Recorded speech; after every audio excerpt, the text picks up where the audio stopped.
अगर आपको बढ़िया नौकरी मिल जाती है बहुत अच्छी बात है, लेकिन अगर नहीं मिलती है तो परेशान होने की जरूरत नहीं है, क्योंकि दुनिया में खुश रहने के लिए, अमीर होने के लिए या नाम कमाने के लिए कोई जरूरी नहीं है कि सरकारी नौकरी मिलेगी तभी आपको बड़ा नाम मिलेगा। उसके लिए दूसरा रास्ता क्या है? वो है व्यापार। तो दूसरी बात क्या दिमाग में डालनी है? पहली शिक्षा हो गई, दूसरी क्या है? व्यापार। आप इसको जितनी जल्दी सीख लोगे, और सीखने का बढ़िया तरीका आज का ये दिन है।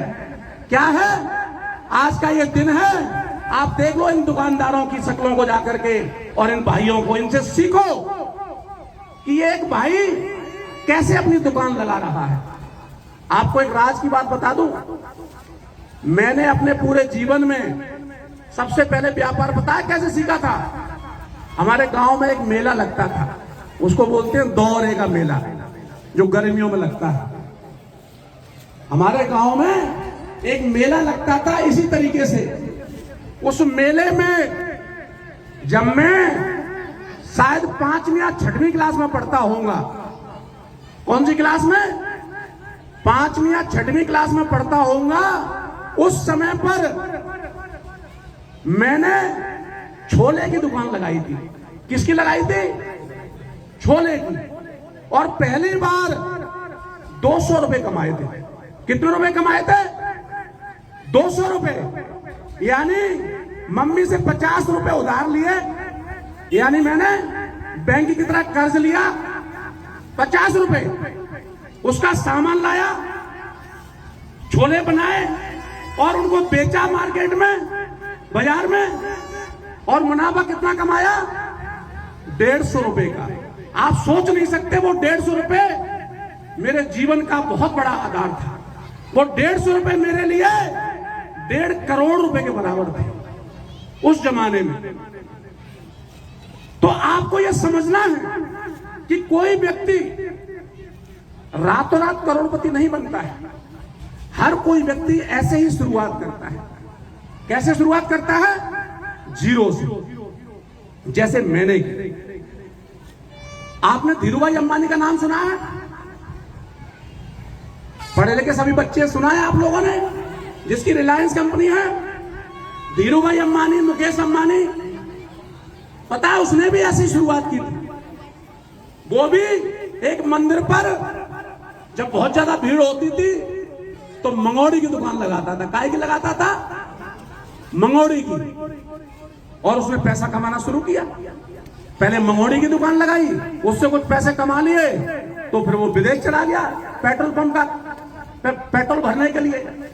वहां पे पेट्रोल भी भरी उसने और अपने सपने भी देखता रहा, सपने देखता रहा, उसी दिशा में काम करता रहा। और एक दिन आपके सामने देख लो, आज वो दुनिया का कितना बड़ा उद्योगपति है, बच्चा बच्चा जानता है। तो वो लोग पकौड़े की दुकान लगा करके जब संसार के सबसे धनी व्यक्ति बन सकते हैं, आपका बेटा जमालपुर गांव में पैदा होकर के 50 रुपए की दुकान से स्टार्ट करके ये मान सम्मान कमा सकता है, तो आप सब लोग अपने अपने बच्चों को देख लो, और सभी बच्चे अपनी शक्लों को देख लो और मेरी शक्लों को देख लो। क्या अंतर है? मैं भी तो आपकी तरह ही पैदा हुआ हूं, आपकी तरह किसान के बेटे के घर पैदा हुआ हूं, आपकी तरह इस मेले में शुरुआत की है। तो आप क्यों नहीं कर सकते? मैं गारंटी से कहता हूं, मैं पूरी जिम्मेदारी से कह सकता हूं कि हर एक बच्चा उद्योगपति बन सकता है। हर एक बच्चा उद्योगपति बन सकता है। बस शर्त कि आपको ये बात ठाननी पड़ेगी, अपने दिमाग में बिठानी पड़ेगी कि मुझे तो हर हालत में सारे काम धंधे छोड़ के, सारी फालतू की बातें छोड़ के, सारे फालतू की संगत छोड़ करके मुझे तो उद्योगपति बनना है। जब आप एक दिन ये ठान लोगे तो दुनिया की कोई ताकत नहीं है आपको उद्योगपति बनने से रोक जाएगी। तो ये बात समझ में आ गई आप लोगों को कि दूसरा काम व्यापार के क्षेत्र में आपको आगे बढ़ना है। आप जीरो से शुरुआत कीजिए, छोटे से शुरुआत कीजिए। चाहे आप चाय की दुकान लगाइए, चाहे आप बर्फ की दुकान लगाइए, चाहे आप मंगोड़े की दुकान लगाइए, लेकिन आप लगाइए, पहला कदम उठाइए। एक दिन आप आखिरी मंजिल पर भी जरूर पहुंच जाओ। और तीसरी बात, जब आप शिक्षा के क्षेत्र में कदम बढ़ा के या व्यापार के क्षेत्र में कदम बढ़ा के जब आप मान सम्मान और धन दौलत कमा लेते हैं, तो आप लोगों को तीसरी बात ध्यान रखनी है, वो होती है एकता की ताकत। किसकी ताकत? एकता की ताकत। संगठित रहना सीखना है। अगर हम लोग संगठित नहीं होंगे तो दुनिया में कोई भी व्यक्ति आप में लात देते हुए निकल जाएगा। आपको पता है ना, सब बच्चे जानते हैं ना कि आपको एक लकड़ी दे दी जाए तो कोई भी उसको तोड़ सकता है, लेकिन किसी बड़े से बड़े पहलवान को अगर 100 लकड़ी बराबर इकट्ठी करके दे दी जाए तो कोई पहलवान तोड़ सकता है क्या? नहीं तोड़ सकता है।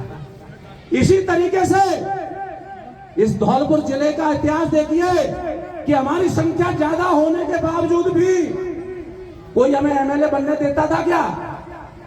नहीं बनने देता था। हमारे वोटों को इधर उधर बांट करके और मलाई खा करके निकल जाते थे। बाद में हमें पास में भी नहीं बिठाते थे, क्योंकि बोलते थे तुमने तो हमें वोट दिया ही नहीं है। लेकिन जब समाज ने एकजुट होकर के एकता की ताकत को समझा, जब समाज ने, पूरे जिले ने एकता की ताकत को समझा, सब लोग जब एक मुट्ठी में एक हो गए, अपना एक नेता चुन लिया, तो रिजल्ट आपके सामने है। आपका सम्मान, आपका झंडा आज तक बुलंद है, और जब तक आपकी एकता कायम रहेगी ये झंडा ऐसे ही आपका बुलंद रहेगा। बस इतना कहते हुए मैं अपनी बाडी को विराम देता हूं। आप सबने जो मान सम्मान दिया इसके लिए बहुत बहुत धन्यवाद, धन्यवाद, धन्यवाद।